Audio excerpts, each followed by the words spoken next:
from extinction. Just a few things as we enter the park today. Please stay seated at all times while the bus is moving. So no animals at Monarto Safari Park get right of way. This includes the smallest lizards. So if we have to stop suddenly for an animal crossing the road, it's very, very important that everybody is sitting in their seats and so that everybody is safe. Also, please remember Monarto Safari Park is completely smoke-free. Also, serve any food or drinks when you're off the bus, but feel free to drink water. And listen out for any instructions from myself or Vicky.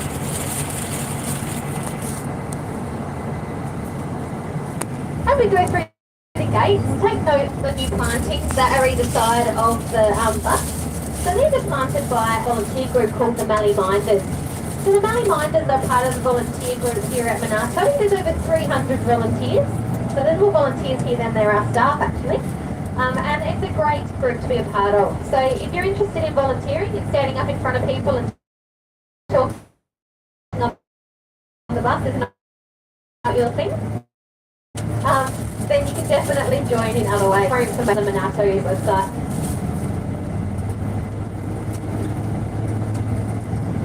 So today's a bit of a hop on. So a little bit of the history of Monarto. Originally farming land, and it was by the Brotag and Green families. It was bought in the 70s by the Labor government, and they were actually going to build a satellite city out here. When that didn't eventuate due to the change of government in 1980, the land was offered back to the farmers. And when they didn't want it, it was acquired by Zoos SA, originally as a holding area for the zoos of, for the animals of Adelaide Zoo, and then became Monarto in its own right in 1993. So it's a very special year for 40 years. So the first stop is the cheetah stop. You can hop off here and go see if you can spot our cheetah. You can also walk down to the rhino boma. So the rhino boma is stop number 5. So if you hop off here and you wanted to just do a short loop, you could hop off, walk down to the rhino boma, get on at the rhinos and then do the last little bit. Or you could walk back to the cheetah stop and get back on the next bus. Is there anybody that would like to hop off here at the cheetahs? No?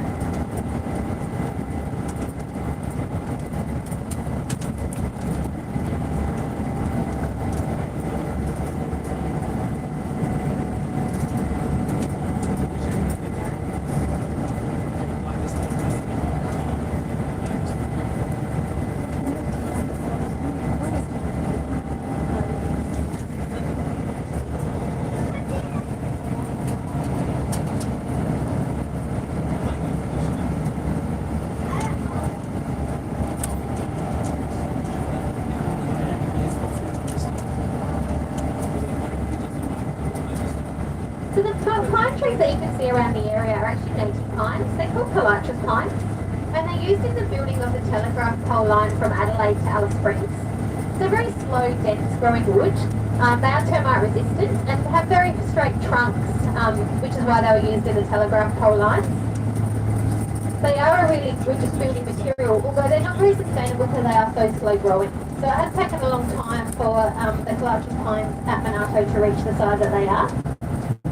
And we like our Calitris pines, so they won't be being used for any building materials that we're going to keep.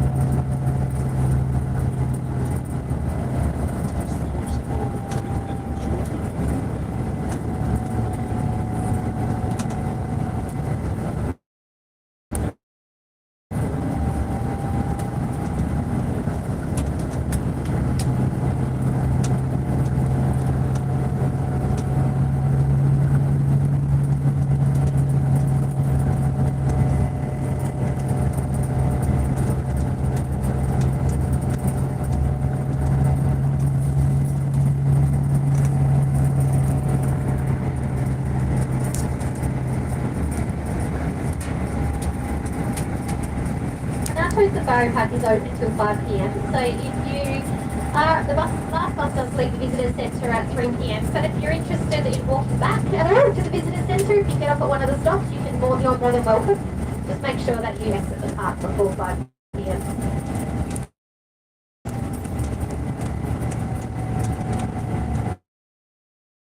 As we call Rocky Gully Creek, and it is very aptly named.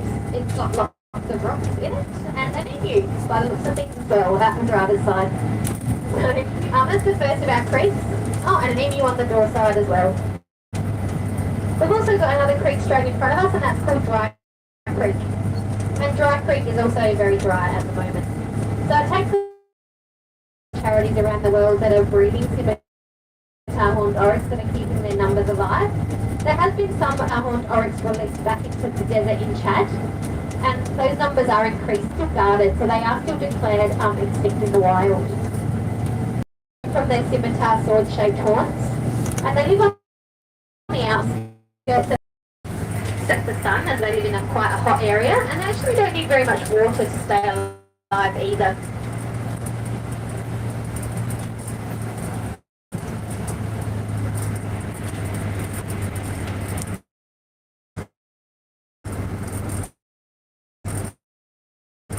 So looking like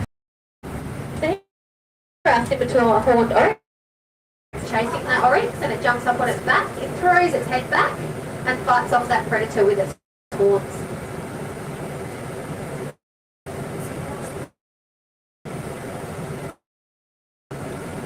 Also a good back scratcher.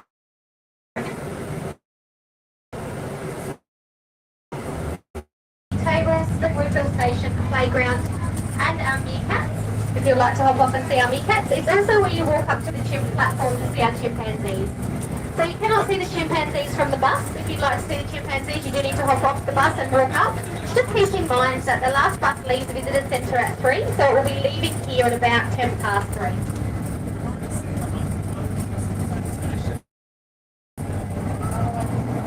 You can also walk through the yellow-footed habitat here as well. And some more emus. So over on the door side of the bus, that's our dad emu and his chicks. So with emus, it's the mum that lays the eggs, and then that's it, she's done. Her job is done, off she goes. And dad actually sits on the eggs, he hatches the eggs, and he raises the chicks. So that emu that you just saw then with those chicks, that was dad.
Hello everybody and welcome aboard. My name is Danielle and I'll be your tour guide. This is our driver Mickey. Hope you all got some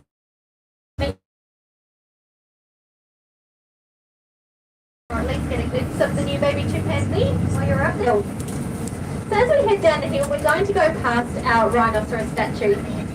His name is Shandu, and he was part of the Bondi Beach Sculptures by the Sea exhibit. And it was actually purchased for Monarto with money raised by the volunteers, both here and at Monarto Zoo. So we've got some emus. On the driver's side of the bus here is one of our dad emus and his chicks. We were just talking about him on the way in. So it's the father's emu that raises the chicks.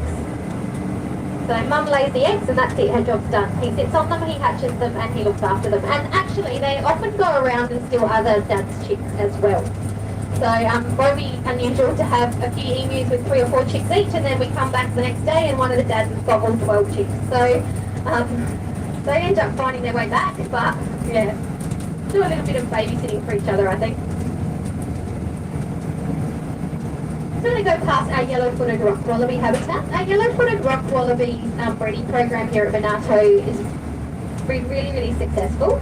We've actually released quite a number of yellow-footed rock wallaby back into the Flinders Ranges at Aruna Station. and we're continuing the breeding program into the future as well. We also use our yellow-footed rock wallaby as foster mums for our brush-tailed rock wallaby as well. Okay, so not only are we passionate about the conservation of animals here at Monarto, but also energy. So we have solar powered gates, we have solar panels on most of our buildings, and the visitor centre where you would have come in today is actually made from more than 90% recycled materials.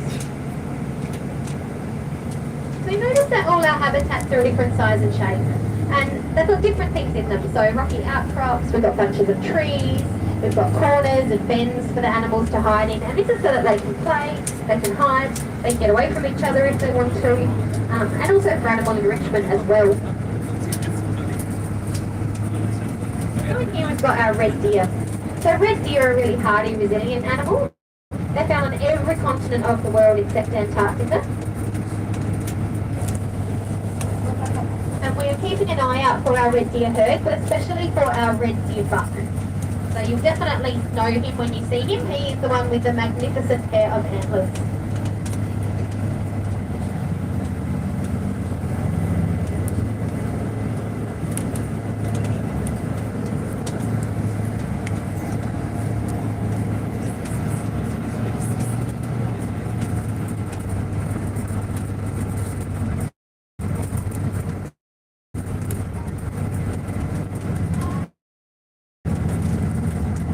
See them up in the middle of the two roadways. I just need to find our male.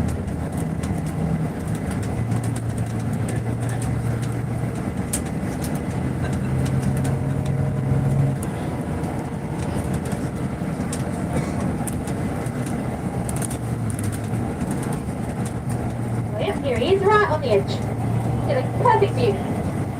So, those antlers that he has there on his head, they actually fell off in September, well, not those ones exactly, but his antlers fell off in September, and they have grown back since then. So they are the fastest growing animal tissue, and they take about 110 days to grow back from when they fall off.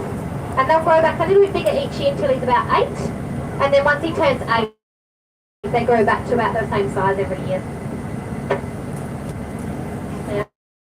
I don't know how he carries them around all day, they're pretty heavy. And I watched a video the other day of him shedding there, and literally all he has to do is ready to come off and they just fall off. And they so kind of like, I keep thinking it's kind of like a wobbly tooth, I guess. So like when it's ready to come out, it comes out easily. The female red deer when they're born into a herd will stay with mum for life. So the females will stay in the herd. The males, once they reach sexual maturity, will go off, either on their own, and they'll join a bachelor herd, a group of boys, or they'll find their own herd where they want to challenge the male and have a bit of fight it out, and then see if they get to take over.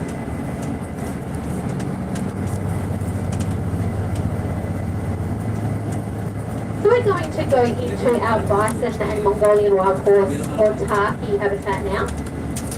So Mongolian wild horse and bison have actually been found together in cave paintings in the south of France, dating back over 20,000 years. So we're going to be looking at two animals that have been around and not changed in 20,000 years.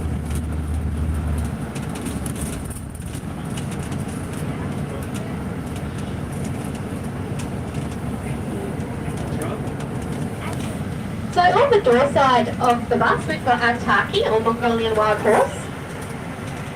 So they are a true wild horse. They cannot be domesticated. They're a little bit stockier than a domestic horse. They don't have a forelock, which is the fringe. And they have a black line that runs from the base of their mane to the top of their tail. Also, all Mongolian wild horse are the same colour. So they're all that light tan colour. We have 3 young ones out there. So we've got 3 foals. Mongolian wild horse are also another species that were believed to be extinct in the wild. Some of the horses that we've actually bred here have been returned to the Gobi Desert. So Mongolian wild horse that have been born here at Monarto have been taken back to the Gobi Desert and released into the wild population. So the breeding population that we have here is really important. We actually have 3 herds of Mongolian wild horse. So we've got 1 in here and then we've got 2 in the back area. They're very territorial. So as the boy gets a whiff of the other horse from the other herd, he'll try to get to it to have a bit of a fight. So we need to keep them quite separate. And straight in front of the bus and going to be on the driver's side, we've got our bison. And they're this pretty bright colour when they're born so that mum can find them in the snow.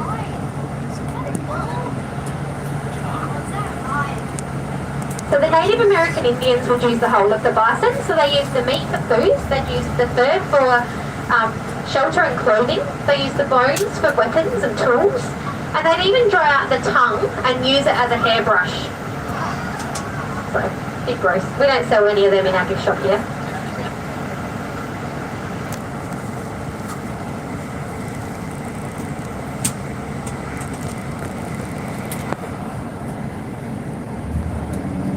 See the bison have really strong shoulder muscles and really big neck muscles, and this is to lift that head up and down all the time while they're grazing. But they also use that big head as a snow plough. One, to move the snow away so they can get to the grass underneath, but also to make pathways when they're migrating as well. And if you take a close look, I think they're behind us, but there's also some kangaroo in here, so this is probably the only place in the world I think where you'll find bison and kangaroo hanging out together. So,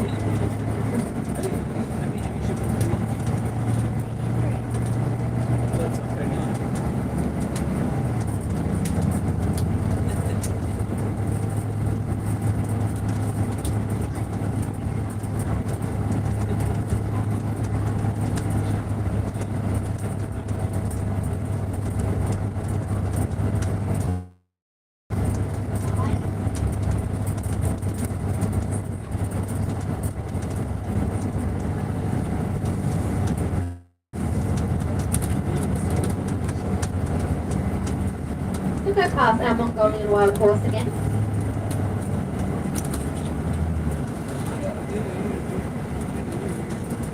And afternoon's yes time for the foals.